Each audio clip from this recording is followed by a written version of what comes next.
나는 전능하신 아버지 하나님, 천지의 창조주를 믿습니다. 나는 그의 유일하신 아들, 우리 주 예수 그리스도를 믿습니다.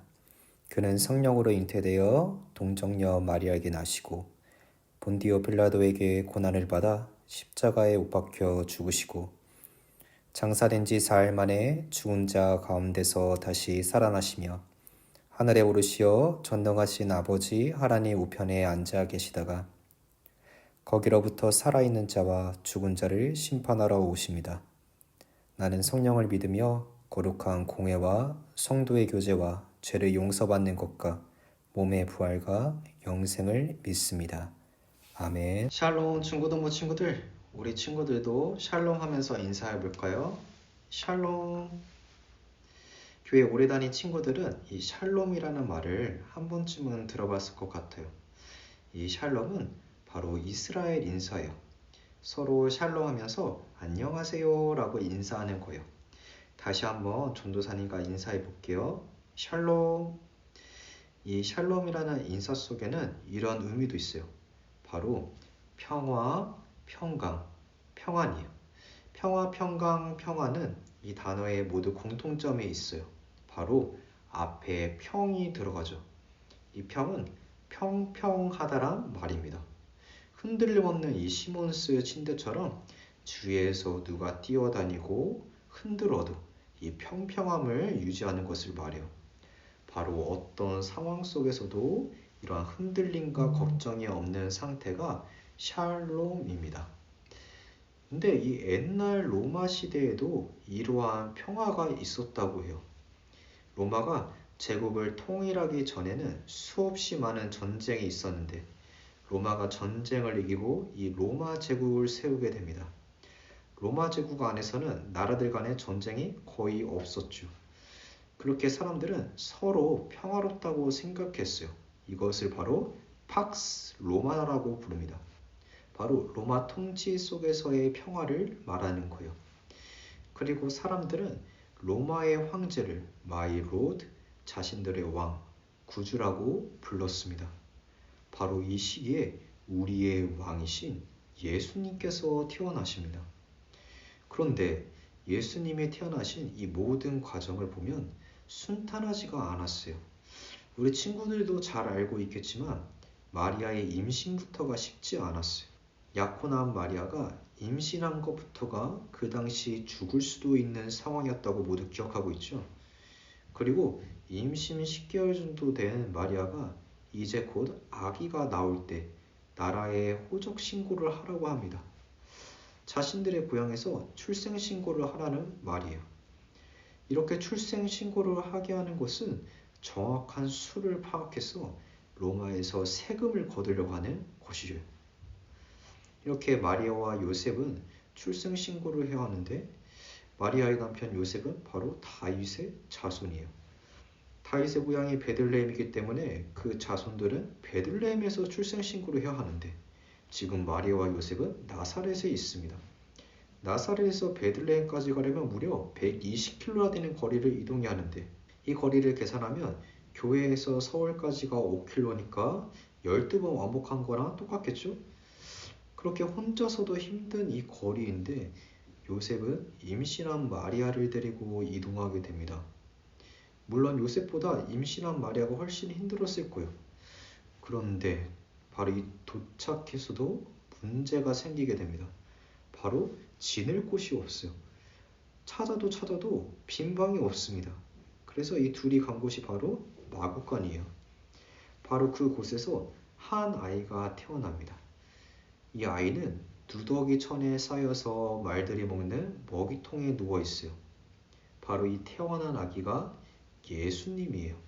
예수님은 모든 백성을 구원할 자라고 말합니다. 마태복음 1장 21절 말씀을 같이 한번 읽어볼게요. 아들을 낳으리니 이름을 예수라 하라. 이는 그가 자기 백성을 그들의 죄에서 구원할 자이심이라 하니라. 여기서 자기 백성이라 하는 것은 예수님이 왕이심을 말하고 있어요. 보통 왕자가 태어나면 어떻게 하나요? 아마도 가장 좋은 천을 싸고 화려하고 가장 좋은 침대에 눕히지 않을까요? 이 한국 대통령만 하더라도 연봉이 거의 2억에 주치의와 의무팀이 항상 대기하고 있고 또 전용차는 기본이고 전용 비행기와 헬리콥터 심지어는 전용 기차도 있다고 합니다. 한국의 대통령만 하더라도 그런데 온 세상을 다스리시는 그 왕이 마국간에서 누더기에 감싸인 채로 그리고 말 먹이통에 누여 있다고 생각하면 참 아이러니합니다. 이것이 바로 우리가 가진 시선이요. 우리의 시선으로 바라보면 이해가 가지가 않습니다. 우리가 생각하기에 진짜 왕은 화려한 궁전에서 살고 전용차에 비행기도 있고 만수르처럼 축구단 하나쯤은 가지고 있어야지 왕이라고 생각하지 않나요?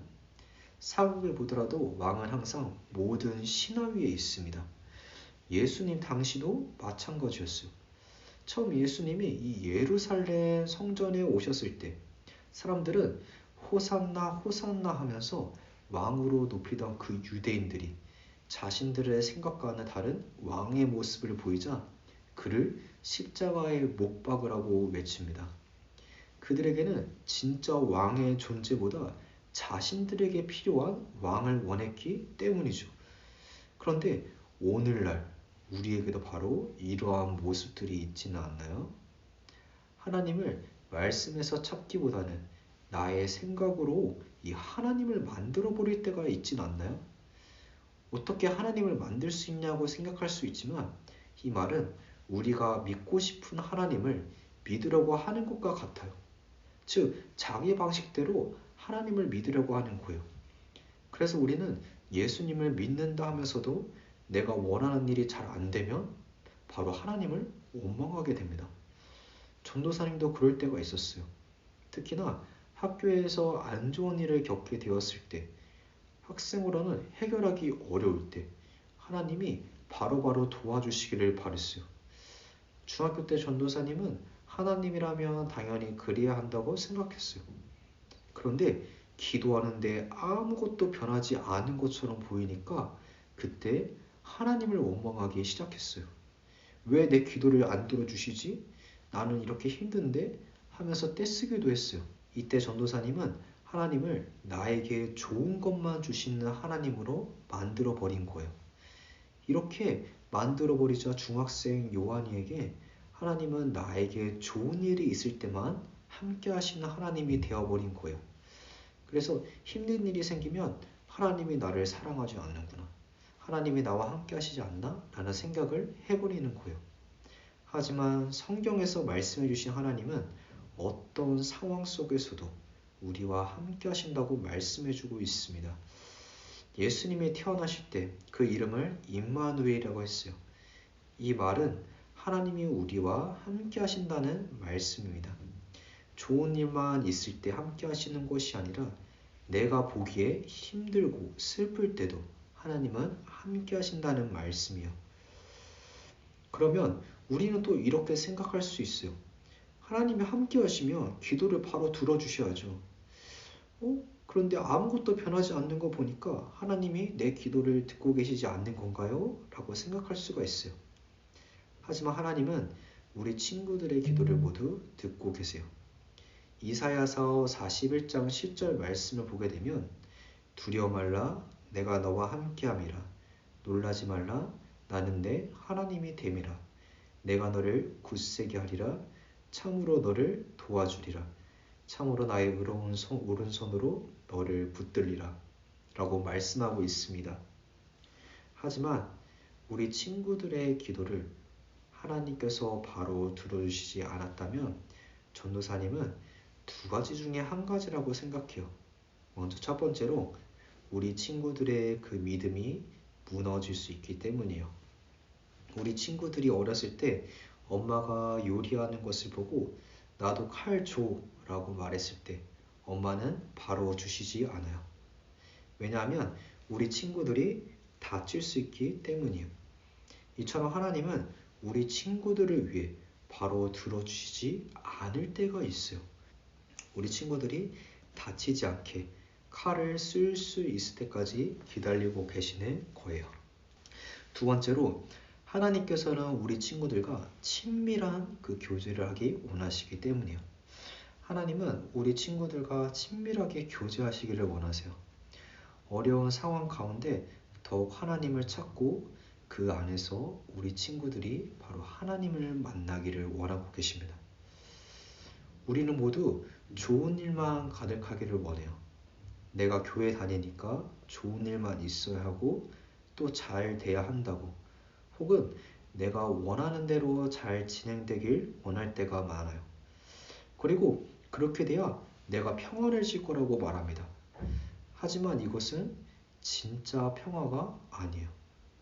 사람은 모두 가지고 싶은 욕구와 탐욕이 있는데 이 욕구와 탐욕은 절대로 채워지지 않습니다. 좀 전에 전도사님이 말한 팍스 로마나도 마찬가지예요. 겉으로 보기에는 전쟁이 없어서 평화로워 보이지만 이 또한 진짜 평화가 아니에요.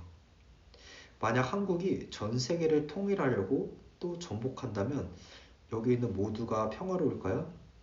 이제 한 나라가 됐으니까 모두가 평화로울 것이라고 말하고 생각할 수도 있지만 그거는 진짜 평화가 아닙니다. 이것은 강도가 싸움난 집에 와서 꼼짝마, 움직이지 마 하고 위협해서 생긴 가짜 평화와 같아요. 그렇다면 우리에게 있어서 진짜 평화는 무엇일까요? 전도사님 말씀 시작에 우리 친구들과 이렇게 인사했어요. 바로 샬롬. 샬롬은 내일에 아무 문제 없는 잔잔한 물가를 말하는 것이 아니에요. 큰 폭풍우 속에서도 바로 이 평안한 상태를 말하는 것입니다.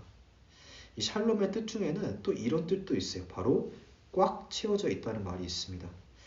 즉 진짜 평화는 바로 예수님으로 꽉 채워져 있는 것이에요. 그 어떤 것으로도 우리를 꽉 채워줄 수 없어요.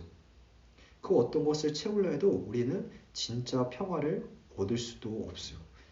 왜냐하면 그 모든 게, 내가 원하는 그 모든 게 내가 가지고 있더라도 우리는 여전히 죄를 가지고 있고 그리고 계속해서 죄를 짓고 살아가기 때문이에요. 이런 우리를 죄에서 구원해 주시기 위해 예수님께서 바로 오늘 말씀 본문같이 가장 낮은 자의 모습으로 오셨습니다. 모든 것을 가지신 예수님께서 가장 작은 아이의 모습으로, 그리고 왕이신 예수님이 마국간에 태어난 것은 그만큼 여기에 있는 우리 중고등부 친구들을 너무나 사랑하시기 때문입니다. 우리 또한 이제까지 내 시선과 생각으로 바라보았던 것이 있다면 이번 한 주간은 예수님을 생각하면서 한 주를 보내길 소망해요. 바로 어려운 상황과 혼자 감당하기 어려울 때 우리 스스로 이렇게 질문해 보세요. What would Jesus do? 바로 예수님이라면 어떻게 하셨을까라는 생각 가운데서 이번 한 주간 보내는 우리 중고등부 친구들 되기를 소망합니다. 아무도 예배하지 않는 그곳에서 주를 예배하리라. 아무도 찬양하지 않는 그곳에서 나 주를 찬양하리라. 누구도 헌신하지 않는 그곳에서 주께 헌신하리라.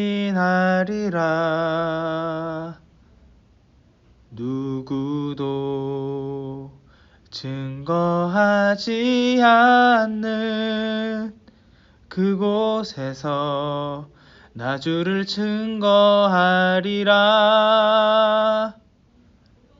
내가 밟는 모든 땅 주를 예배하게 하소서.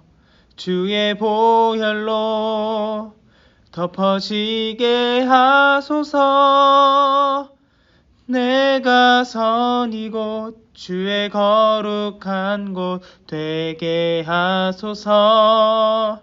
주의 향기로 물들이소서.